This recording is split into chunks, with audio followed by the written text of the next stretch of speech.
Mexico দক্ষিণ Africa match দিয়ে বেজে উঠেছে 2026 ফিফা বিশ্বকাপের দামামা। টুর্নামেন্টের দ্বিতীয় দিনে বি গ্রুপের প্রথম ম্যাচে মাঠে নামছে আরেক সহ আয়োজক কানাডা। টরন্টো স্টেডিয়ামে বাংলাদেশ সময় শুক্রবার দিবাগত রাত 1টায় শুরু হতে যাওয়া ম্যাচে তাদের প্রতিপক্ষ বসনিয়া অ্যান্ড হার্জেগোভিনা। আয়োজক হিসেবে সরাসরি জায়গা পাওয়া কানাডা এ নিয়ে তৃতীয়বার বিশ্বকাপে অংশগ্রহণ করছে। 1986 এবং 2022 সালে 2 আসর মিলিয়ে 6 ম্যাচে মাত্র 2টি গোল করেছে কানাডা, হেরেছে সবগুলোই। তবে এমন রেকর্ড পেছনে ফেলে ঘরের মাঠে জয় দিয়েই বিশ্বকাপ অভিযান শুরু করতে চায় জেসি মার্শের দল। সাম্প্রতিক সময়ে দুর্দান্ত ছন্দে রয়েছে কানাডা। শেষ 8 ম্যাচে অপরাজিত থাকার পাশাপাশি 6 ম্যাচে ক্লিনশিট রেখেছে স্বাগতিকরা। তবে উদ্বোধনী ম্যাচে দলটির জন্য দুশ্চিন্তার নাম অধিনায়ক আলফোন্সো ডেভিস। হ্যামস্ট্রিং ইনজুরির কারণে তার খেলা নিয়ে রয়েছে শঙ্কা। এছাড়া এসিএল ইনজুরিতে ছিটকে গেছেন মার্সেলো ফ্লোরেস। তার পরিবর্তে দলে ডাকা হয়েছে জেডেন নেলসনকে।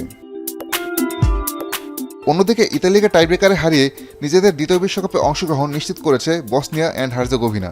2014 সালের ব্রাজিল বিশ্বকাপে গ্রুপ পর্ব থেকে মাত্র 1 পয়েন্টের জন্য বাদ পড়েছিল তারা। সব প্রতিযোগিতা মিলিয়ে শেষ 6 ম্যাচে অপরাজিত দলটি দিচ্ছে ফর্মে থাকার ইঙ্গিত। বিশ্বকাপে এই প্রথম মুখোমুখি হচ্ছে কানাডা ও বসনিয়া। তবে প্রীতি ম্যাচে এর আগে 2বার মুখোমুখি হয়েছিল দুই দল, একটিতে জয় বসনিয়ার, অন্যটি হয়েছে ড্র। ঘরের মাঠে সমর্থনকে কাজে লাগিয়ে প্রথমবার বিশ্বকাপে জয়ের স্বাদ পেতে চায় কানাডা।